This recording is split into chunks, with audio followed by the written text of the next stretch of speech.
Ambition is a powerful force. The power of ambition turns hopeful wishes into reality. It leads you on the right course to the good life. Legitimate ambition says, I only want something at the service of others, not at the expense of others. If it is your ambition to be great, you must first find a way to do so by serving others. If it is your ambition to be wealthy, you must first learn how to give. If it is your ambition to be healthy, you must first learn to stop doing the things that can make you and others sick. This is Jim Rohn. You're about to hear why ambition is at the core of every success.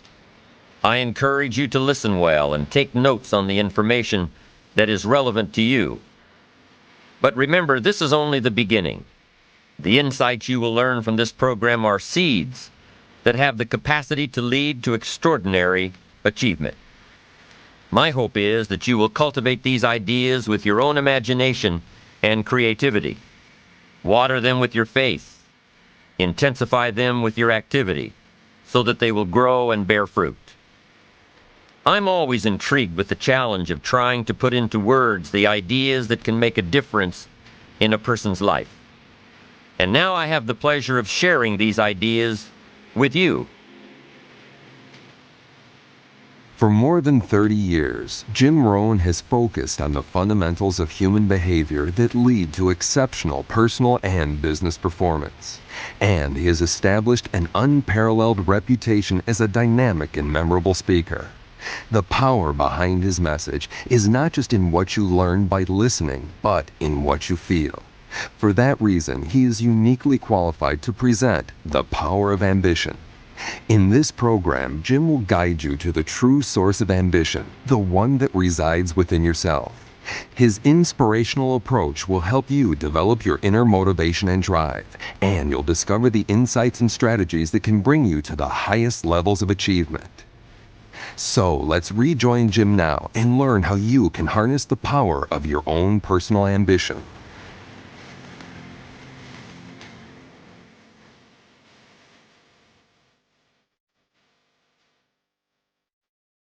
To a lot of people, ambition is kind of a mystery.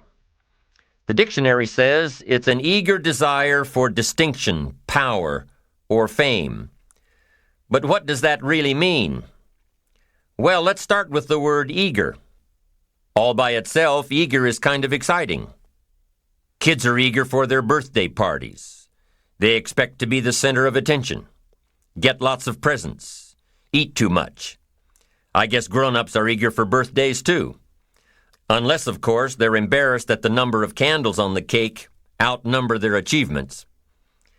But we can be eager to see a ball game, eager to see our kids in a dance recital, eager to see an old friend, eager to shop for a new car. Eager sounds like a lot of fun. But do you ever hear people say they are eager to live a better life, eager to have a better family, eager to make a lot of money? Probably not. And that's a problem. Because how I see it, living a better life, having a better family, and making a lot of money takes an eager desire. We have the remarkable ability to get exactly what we must have. But there is a difference between wishes and desires. We've all heard people say, "Oh, I wish I could just drop 5 pounds. I want to be a little lighter." And we've probably said it ourselves, especially after a big holiday dinner of turkey and homemade pie and every other thing we can possibly stuff ourselves with in one 8-hour period of time. And even though we may wish we could breathe a little easier in our clothing, we have to have the desire to exercise a little more and eat a little less. The "I wish I could lose weight" has to become "I have the eager desire to lose weight." I'm also sure you've heard people talk about wishing they had more money to pay the bills, or take a vacation, or just to take a little pressure off of life. But before their lifestyle can change, their wish needs to become a desire. If they really desired change, they wouldn't spend their evenings just watching TV and wishing they were doing something more. The backbone of an eager desire to change is discipline. True ambition is disciplined, eager desire. It's that little part within us that says, if I want to be ready for that meeting tomorrow, I need to finish preparing for it today. If I want to make sure I can pay for my kids' college education, I need to start saving today. If I want a better life tomorrow, I need to start working on it today. Ambition is a minute-by-minute, day-by-day mentality. To have the ambition to work towards a better family life, a newer car, a bigger house, a financially secure future, you have to live it every moment. If living a successful life was easy, I'm sure more people would be successful. If just being ambitious was enough, I'm sure all of the broke and perplexed people in the world wouldn't be broke and perplexed. While most people spend most of their lives struggling to earn a living, a much smaller number seem to have everything going their way. Instead of just earning a living, the smaller group is busily working at building and enjoying a fortune. Everything just seems to work out for them. And here sits the much larger group, wondering in awe on how life can be so unfair, complicated, and unjust.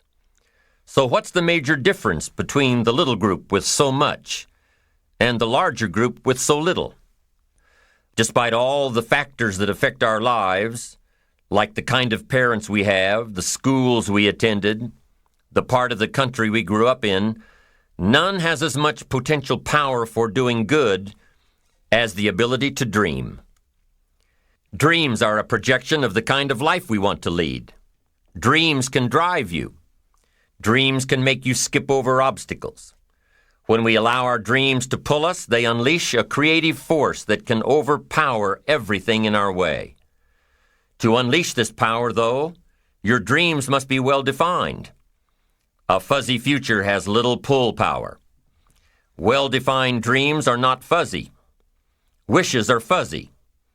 To really achieve your dreams, to really have your future plans pull you, your dreams must be vivid. If you've ever hiked a 14,000-foot peak in the Rocky Mountains, one thought has surely come to mind.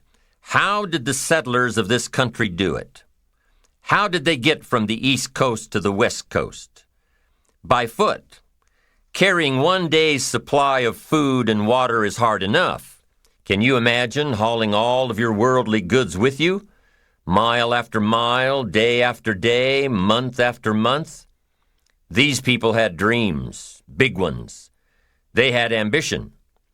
They didn't focus on the hardship of getting up the mountain. In their minds, they were already on the other side. Their bodies just hadn't gotten them there yet. Despite all of their pains and struggles, births and deaths along the way, those who made it to the other side had a single vision: to reach the land of continuous sunshine and extraordinary wealth. To start over where anything was possible, where everything was possible. Their dreams were stronger than the obstacles in their way. You've got to be a dreamer. You've got to see the future finished in advance. You've got to see California while you're climbing 14,000-foot peaks. You've got to see the finish line while you're running the race. You've got to hear the cheers when you're in the middle of a monster project. And you've got to be willing to put yourself through the paces of doing the uncomfortable until it becomes comfortable. Because that's how you realize your dreams. Our great country was founded with dreams. They've always been important. Dreams are what caused thousands of people to leave their homes and families and start over in a land where anything was possible. To this day, dreams continue to bring people to our land of opportunity, to a country where you can start with little and end up with a lot, to America. Don't you sometimes wonder why so many immigrants who come to America can build a new life and a fortune while many of the people who were born here are barely surviving? They have a dream, a defined goal, ambition. Aside from the pioneers that crossed the prairies and the mountains to reach their vision of hope and future promises, there are other amazing examples of how ambition has shaped America. Take Ben Franklin, for instance. When most people think of Ben Franklin, they remember the kite and the lightning bolt and the discovery of electricity. What a lot of people may not know is that Ben Franklin was one of the first writers to address self-making. When Franklin started Poor Richard's Almanac in 1732, he used the blank spaces between the crop data and the weather information to insert clever bits of moral and practical advice. I'm sure you've heard the saying, fish and company start to stink in 3 days. Well, that was one of hundreds of Ben Franklin's comments on life. Another was, diligence is the mother of good luck. You know, it's amazing how hard-working, smart-working people have all the luck. We sometimes hear of a brand-new musical group, an overnight success. They must have been in the right place at the right time, knew the right people, had a friend to help them out. But if you've ever watched an interview with some of these folks, you'll probably hear that their overnight success took several years. Diligence is the mother of good luck. Now, in addition to these witticisms, Ben Franklin gave us 3 principles of success and ambition that have withstood the test of time. Number 1, happiness doesn't come from big pieces of great success, but from small advantages hammered out day by day. What Mr. Franklin is saying here is that we must be happy with what we've got when we're in pursuit of what we want. Too often we say, oh, I'll be happy when I just get that promotion. I'll be happy when I just land that contract. I'll be happy when I just have more money. I'll be happy when I just. Just what? You won't be any happier when you reach your goals than you are right now. It just doesn't work that way. Abraham Lincoln said it best. He said, you'll be as happy as you make up your mind to be. Right now, whether you're on your way, whether you've already gotten there, you'll be as happy as you make up your mind to be now. Right now.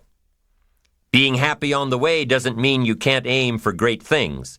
After all, look at everything Franklin accomplished in his lifetime. It means that big achievements come one small advantage at a time. It means that you've got to enjoy the journey. It means that you must enjoy and take pride in your little accomplishments. It means enjoying who you are becoming in pursuit of your eager desire, every day, every single day. Ben Franklin's second principle said that life is plastic.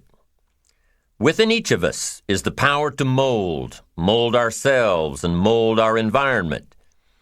It is up to each of us to begin this molding process with a final product in mind. And it is within our power to work it and form it every minute, every day, every month, every year.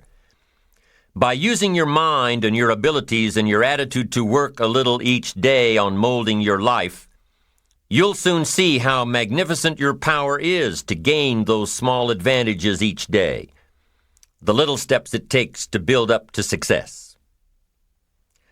Principle number 3, success is a pleasure. Success is a pleasure. If what you are doing today isn't satisfying, gratifying, guess what? You're really not successful. If you are not fulfilled with what you are doing today, you cannot possibly be successful. It doesn't matter how many worldly possessions you may have, how many cars, how many toys, how much money.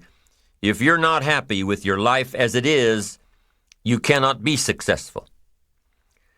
Now, I know that success is a relative term. It means different things to different people. To a school kid, success may mean a star on top of his latest test. To a homemaker, it probably means that she has a well-run household and a wonderful family. To an outside professional, it's most likely the thrill of closing a major contract, or the pride in accepting a performance bonus, or being named the top-producing salesperson. But the one thing you will hear from everyone who is successful is that they are happy with who they are and what they are doing. They are happy, content, satisfied. Success is a pleasure. What have you done today that makes this day successful? Think about it and write it down. If at the end of the day you can jot down the things that have made it a good day, you will soon see patterns forming. This really is a good habit to get into. When you can see a pattern of pleasure, you'll know you're on the road to success. So take note of Mr. Franklin's 3 principles of success and ambition. Number 1, big achievements come one small advantage at a time. One step at a time, one day at a time. Number 2, you have the power to mold your life, to make it whatever you want, to shape it and reshape it. And number 3, success is measured through pleasure. This is the key one. Success is measured through pleasure. You've got to be happy along the way. You've got to learn to give yourself a pat on the back. Good job, you need to tell yourself. I'm proud of me today. You've got to be happy. You've got to learn to enjoy the process. These are really common sense ideas. They're practical, and William James agreed. He's another American great, one of the most notable philosophers and psychologists in our history, and he founded a philosophy called pragmatism. To be pragmatic is to be practical, to test the validity of a concept by its practical results, to actually question something and rate its usefulness by what it can do for you, to hear a method of doing something and figuring out if it's even worth your while. One of the issues Mr. James dealt with in his lifetime was, what does it mean to be a success, a significant person? After years of pondering this question, William James described success as a combination of 2 things. Number 1, an inner ideal which is followed persistently with courage. And number 2, outer achievement related to that ideal. Let's go back to number 1, an inner ideal which is followed persistently with courage. I take that to mean defining a goal and having the resolve to complete it. No matter what, I'll do it or die. Promise yourself you'll read the books until your skills change. Go to the seminars until you get a handle on it. Do it until it makes sense. Practice it until you've got it right. Don't give up until you get where you want to be, however long that is. Step by step, piece by piece, book by book, seminar by seminar, do it until. Go for it. Until is a very important word. It's magic. It means that you'll never give up. Don't miss the chance to grow, to pay the price, until you learn, change, grow. You'll discover some of life's great treasures when you pay that price. William James' second part to success dealt with the outer achievement related to that ideal. You need both aspects to really be a success.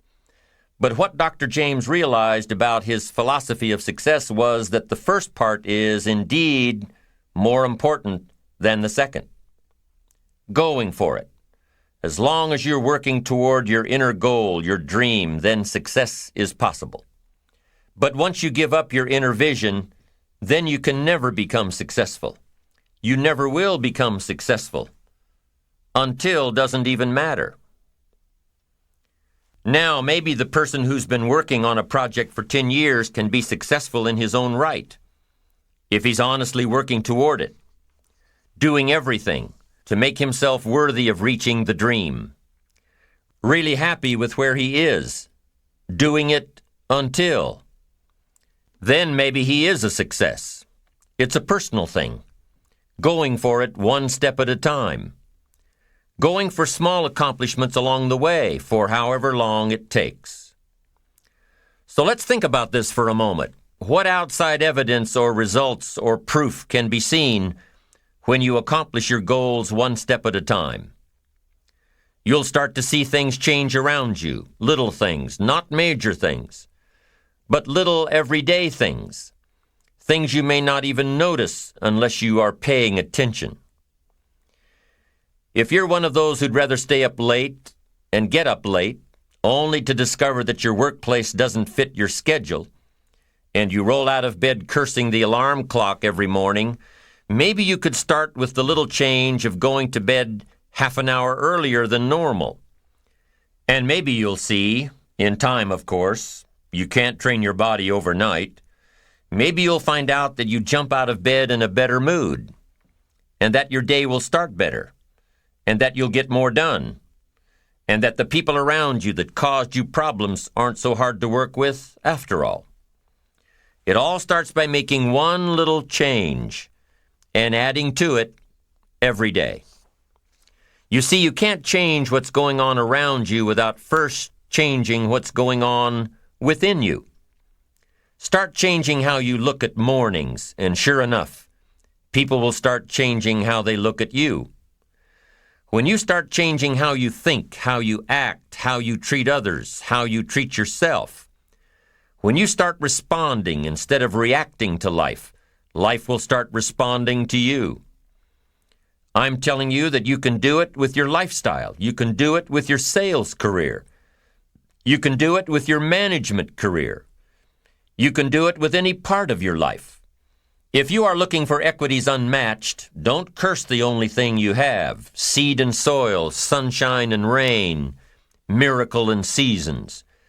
But start processing things like we're covering in this program, and change will take off for you. You cannot believe what can happen in such a short period of time. So you ask yourself, what small changes can I start making today? Well, you can start in your car on your way to work. If you're sitting on the highway, stop-and-go traffic, moving at about 15 miles per hour tops, look at the guy or the lady sitting next to you and give them a smile, or thumbs up, or even wave. Now, some people might think you're a little strange, but hey, you'll feel better. And tomorrow, when you get into the office, how about a big cheery hello to the people at the front desk, and everyone you see on the way to your office? And when you get home tonight, how about giving your wife or husband and kids big hugs instead of collapsing on the sofa? When you start with the little things that make others happy, improve their day, you'll find that these little things add up to big ones. So what happens when you start taking charge of your own personal happiness, your own life? Do you think that these little things will somehow make a difference in meeting your goals? You bet they will. You can't do it alone. You can't be successful by yourself. It's hard to find a rich hermit, you know. The ambitious person realizes that each of us needs all of us. You all by yourself may have finalized the company's marketing plan, or finished up the sales projections, or even wrote the mission statement for the year to come. Even if you did this all by yourself, you really had the help of all of those around you who tolerated and supported your need to be undisturbed, or provided service to you during the project. Maybe you should thank those people every once in a while with a dinner certificate, or a bouquet of flowers, or 18 holes of golf. Even a thank you note. Thank you notes are so important. After all, without your support team, you probably wouldn't be where you are today. You can't be successful by yourself. So thank them. Thank those around you, and let them know just how important they are to you. Be it your office personnel or your family or your friends, a thank you sure goes a long way. So, is it important to do a little extra for these people as you are working your way toward your goals? I think so. I'm sure you do too.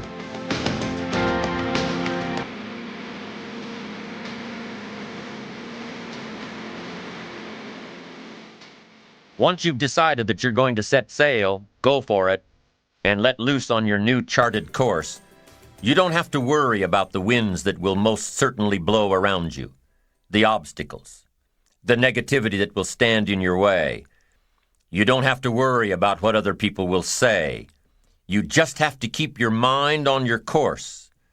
Those winds may blow fast and furious, but if you know your path, if you know where you are going, They will help push you toward the dreams and goals and treasures that you have already decided you're going after.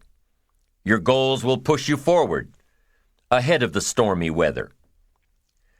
There are some amazing people around that we can learn from today, people who have already braved the storms and come out on top, people who are still alive today, people who started with nothing and ended up with something great. Famous people, not so famous people. Maybe even people you know, but don't know their stories.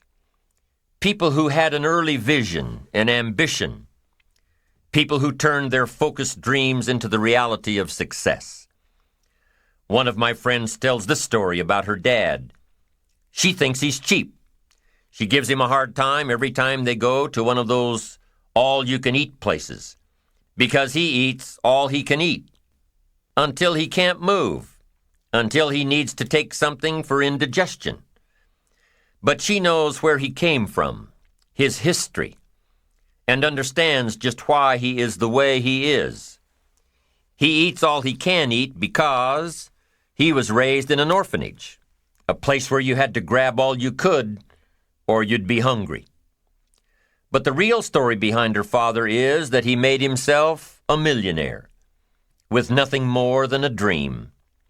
He watched his own father drown when he was 4, was taken away from his mother a few years later and put into an orphanage because he was so bad. Raised by other people, strangers. After growing up in foster homes, he decided to go out on his own. He barely finished high school, but he found a job as a vacuum cleaner salesman. He did well, really well. But the woman he loved didn't want to marry a vacuum cleaner salesman, and he really didn't want to be one, so he went to college, went on to medical school, prospered, really prospered, led a tremendously successful life as a radiologist, and is now retired, goes fishing, rides his Harley. Stories of success are all around us, everywhere. Take the time to talk to these people or read their stories. You might learn something. You might find out that they have already traveled the path you are now on. You know, when most of us think of Jesse Jackson, we think of the political Jesse Jackson. But what most of us don't realize is that before Jesse Jackson went to the streets to gain votes, he went to the ghettos with a message for inner-city youth. During his rallies, he would have the street kids repeat after him, "I am somebody." Jesse Jackson's message to these kids was that ambition is a moral imperative. To be a good person, you have to have ambition. You have to try to do something good with your life. You have to try to get out of where you are today or make where you are a better place tomorrow. You have to, or anything else is a waste. Mr. Jackson knew that his contribution to life began with America's youth, where he could make a difference before bad attitudes and bad habits took over for good. He went to make a difference with the disadvantaged youth of America. What an admirable mission. I'm sure you know that the same principles he teaches apply to you. When you get up tomorrow morning and are standing in front of the mirror getting ready for the day, remind yourself that you are somebody, that you are important, and that you can make the changes that will move you closer to your ideal future. Listening to the words of people like Jesse Jackson are of total importance because motivation, lasting motivation, is backed with education. Many of these people have written books on their journeys. These books tell the stories and give the secrets that we can all learn from. Let's say you decided to take a trip, just a short one, maybe for a weekend. Let's say you want to go away to a place you've never been before. Wouldn't you want to find someone who had been there? Ask them a few questions? What's the best way to get there? The safest route? The quickest route? What do I need to bring to be totally prepared? What fun things should I look for on the way? What dangers do I need to avoid? By talking with someone who has already been there, It'll make your trip that much more enjoyable. It's the same thing with life. By listening to those who are farther along in the journey you are interested in taking, and learning from their successes and failures, you just might pick up something that will make your journey that much better. Listening to the stories of others can be motivating, captivating. They can provide that extra push you've been looking for. They can demonstrate what the power of ambition is truly all about. They've been there. Their knowledge is valuable. And when you use that knowledge and motivation to take action, you'll gain momentum. Eventually, you will find that the key to motivation, true motivation, is right there inside you. You won't have to look elsewhere to get pumped up, turned on, charged up. With the right knowledge behind you, you will learn how to motivate yourself. With the right knowledge, you will find yourself becoming inspired on your own, by your own learning, by your own discovering. You won't have to hope that somebody comes along to turn you on in the morning. They might not show up. You'll find that your journey of pursuit is the best alarm clock in the world. So let's go on to determine the 6 steps for building your ambition. We'll begin on side 2.